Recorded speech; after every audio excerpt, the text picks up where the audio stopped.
Je suis Anne-Sophie Moreau, je travaille en réanimation au centre hospitalier de Lille. Je vais vous parler un petit peu d'allogreffe, donc je n'ai pas de conflit d'intérêt. Alors, les greffes au niveau mondial, les greffes de cellules souches hématopoïétiques ont dépassé 1 million.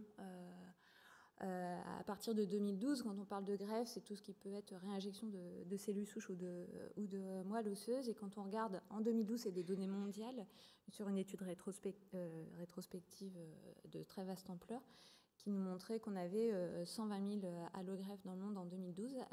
La majorité d'entre elles sont faites en Europe, ici, mais aussi en Amérique et en Asie du Sud-Est, avec l'Afrique qui est quand même très en retard pour cette thérapeutique.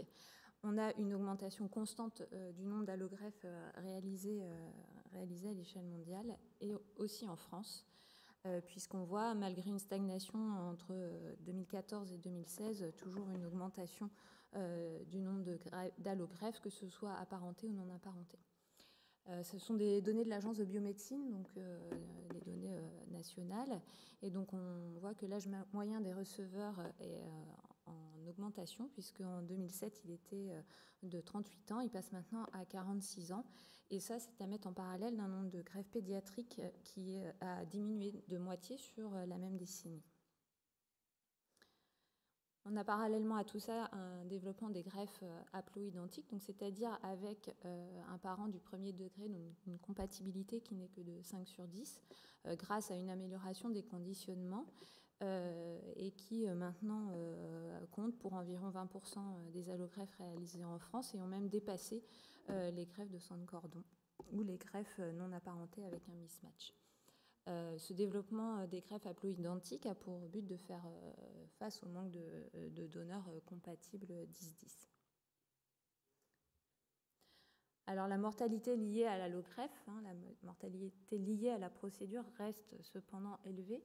Ici dans cette étude où en fait on nous montre que, donc c'était une revue qui nous montre sur une analyse de la littérature que quelle que soit l'indication, le type de conditionnement atténué ou myéloablatif, le type de cellule, le statut CMV et la maladie sous-jacente, on a quand même une mortalité qui reste à 3 ans d'environ 20%. Alors c'est entre 15 et 25%, avec quand même, il faut noter, une variabilité intercentre avec des centres qui sont un petit peu en dessous de ça, mais globalement, on reste sur un patient sur 5 qui va décéder de la procédure. Je rappelle que ce sont des greffes qui sont faites pour traiter des hémopathies qui sont incurables.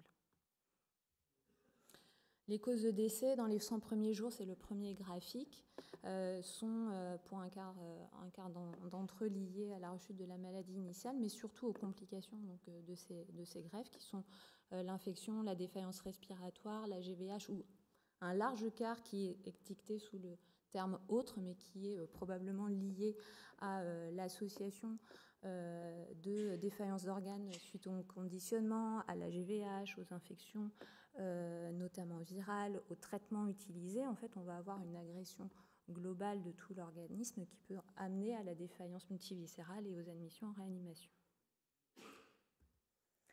Alors, les motifs d'admission en réanimation, ici sur une cohorte rétrospective de 900 patients, c'est une cohorte allemande publiée dans ICM en 2018 qui fait un petit peu l'état des lieux en Allemagne. On voit que le motif d'admission principal en réanimation reste la défaillance respiratoire. Et si on regarde toutes les séries, il y a énormément de séries sur les allogreffés maintenant en réanimation. On a un motif des défaillances respiratoires qui varient entre 30 et 60% des cas, essentiellement de causes infectieuses, mais il y a aussi l'OAP et les hémorragies intra-alvéolaires. Les chocs septiques sont présents sont le motif d'admission dans 20 à 40% des cas, avec 50% seulement d'infections documentées, et les insuffisances rénales dans 20 à 30% des cas. Alors cette étude était assez intéressante parce qu'elle nous montrait que même en cas de défaillance prédominante, par exemple cardiaque ou respiratoire ou septique, on avait souvent d'autres défaillances associées, notamment en jaune, c'est la défaillance rénale qui est représentée. On voit qu'environ qu'elle est présente dans 20% des cas, même en cas d'admission pour une autre cause. Donc ce sont des patients qui arrivent souvent pour un motif principal, mais qui sont volontiers multidéfaillants. Alors, les premières études sur la mortalité en réanimation rapportaient un pronostic qui était effroyable. À gauche, vous avez les études avant les années 2000. Donc, on était à une survie qui était seulement de 20 à 60% des cas. Là, on avait une grosse hétérogénéité, mais sur des populations qui étaient très hétérogènes. Et en fait, si on regardait dans la colonne de droite les patients ventilés en réanimation, si on fait abstraction de la dernière étude où la survie est de 23%, en gros, on est à moins de 20%, voire moins de 15%. Donc ça, c'était les études anciennes. On a fait des progrès depuis. Si on regarde les études après les années 2000, on est à une survie qui est de 27 à 79% et qui dépend grandement du nombre de patients ventilés dans ces études. Alors encore une fois, là, c'est une étude, c'est des revues qui parlent de patients inclus dans des études, mais qui étaient des patients immunodéprimés sans spécificité pour l'allogreffe. Donc on mélange un petit peu tous les genres d'immunodépression. On ne peut pas en tirer grand-chose sur l'allogreffé. Donc en 2006, il y a la première étude rétrospective où il n'y avait que des patients allogreffés qui avaient été publiés par Frédéric Penn dans JCO, montrait donc sur 209 patients qui avaient été pris en charge entre 1997 et 2003 une survie de 50% en réanimation et une survie hospitalière de 30%. Avec à 1 an, 21% de malades survivants. Et comme facteur pronostic, on retenait la corticothérapie qui était introduite pour de la GVH, de facteurs de mauvais pronostic, et un délai entre la greffe et la réanimation de moins de 30 jours qui était un facteur protecteur. À noter que, comme dans beaucoup d'études de pronostic, le fait d'être plus grave, d'être ventilé, d'avoir une défaillance hépatique sortait aussi dans cette étude. Alors l'évolution, si on regarde, compare cette série à d'autres patients greffés dans les mêmes centres entre 2004 et 2011, on voit qu'on a une amélioration franche du pronostic, puisque la survie en réanimation passe à 70% versus 50% et la survie hospitalière à 50% versus 30%. Alors c'est particulièrement vrai pour les patients qui ne sont pas ventilés, puisqu'on passe de 50% à environ 40% en mortalité à J90. C'est vrai aussi pour les patients qui sont ventilés sans GVH, puisqu'on passe de 84 à 66% de mortalité. Par contre, les patients ventilés avec GVH dans les deux carrés, ici, ont une mortalité comparable. Donc, a priori, à partir du moment où on est encore ventilé avec de la GVH, le pronostic ne s'est pas franchement amélioré sur les dernières années. Une autre étude, il y en a plusieurs, il y a beaucoup d'études sur le sujet. Donc l'étude de l'UEC, l'étude allemande, montrait elle aussi une amélioration de la survie entre les années 2006 et les années 2007-2013, à peu près dans les mêmes proportions, avec maintenant une survie en réanimation de 60%. Et ce qu'il faut noter, c'est que les patients étaient globalement plus âgés, mais c'est en rapport avec les courbes que je vous ai montrées au départ, qui montrent qu'on greffe des patients de plus en plus tard, avec plus de comorbidités, mais aussi parce qu'on a des conditionnements atténués qui vont permettre de le faire. Les patients étaient transférés plus tôt aussi en réanimation, ce qui peut expliquer l'amélioration du pronostic. Alors dans cette étude, ce qu'on voit aussi, c'est que certes, sur la courbe de gauche, le pronostic en cas de réanimation en rouge est bien moins important que les patients jamais admis en réanimation. Par contre, pour les survivants à la réanimation, on a un pronostic qui semble se rejoindre, même si les courbes s'écartent un petit peu à la fin.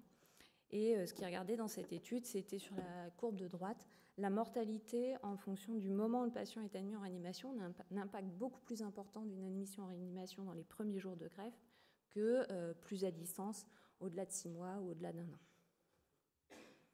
Alors les raisons de cette amélioration, je ne vais pas tout vous énumérer. L'hématologie s'améliore, il y a des nouveaux médicaments, il y a des patients qui vont être traités moins lourdement avec une efficacité probablement supérieure, meilleur traitement de support, la greffe s'est améliorée, on sélectionne mieux les donneurs, on a des meilleures indications, on a des meilleurs conditionnements et la réanimation, vous savez bien, s'est améliorée. Mais surtout, ce qui est important, c'est que il faut que les patients soient pris en charge plus précocement. Et donc encore une étude publiée en 2018 qui montrait que le pronostic était lié au nombre de défaillances d'organes, donc au-delà de 2 défaillances d'organes, le pronostic est moins bon, et au délai de prise en charge, où les patients admis à plus de 24 heures après l'apparition de la défaillance d'organes, qui plus est s'il y en a 2, ont une mortalité largement supérieure aux autres. Alors, les facteurs pronostiques, il y en a beaucoup qui ont été retrouvés dans toutes les études publiées. Ici, c'est une revue générale de Colombe-Saillard qui travaille à Marseille, qui fait la liste de toutes les tous les facteurs pronostiques qui peuvent être liés aux caractéristiques pré-transplantation, aux caractéristiques de la greffe, aux caractéristiques de réanimation. Et finalement, sur une méta-analyse des 18 études les plus analysables sur le sujet, on va retrouver comme facteurs pronostiques les facteurs de gravité de réanimation qui sont classiques, la ventilation mécanique, les amines, l'épuration extra-rénale, l'admission pour une détresse respiratoire aiguë, l'autre ratio est quand même à 2,2, pour une insuffisance rénale aiguë ou la présence de VVH. En revanche, était associé à une meilleure survie le fait d'être monodéfaillant, d'avoir une défaillance neurologique ou de recevoir un conditionnement atténué, donc moins toxique. Alors, comme je vous ai dit, la défaillance respiratoire, c'est la principale cause d'admission en réanimation et ce sont des patients qui vont pouvoir développer des syndromes de détresse respiratoire aiguë.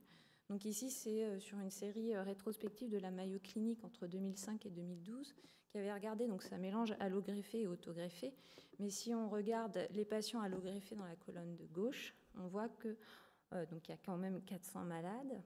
On voit qu'on a 16% de malades qui vont développer une insuffisance respiratoire aiguë avec un SDRA. En médiane,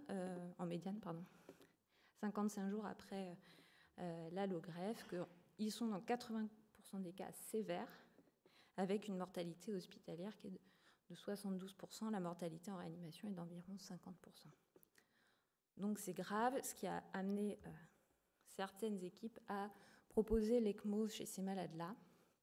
Alors ici, c'est une série multicentrique internationale chez l'immunodéprimé. On avait 200 malades sous ECMO, avec une survie en réanimation de 34% et une survie à 6 mois de 30%. Mais là, c'est une série qui mélange les types d'immunodépression. Et si on regarde spécifiquement la ligne des allogreffés, il y a 14 malades sur les 203.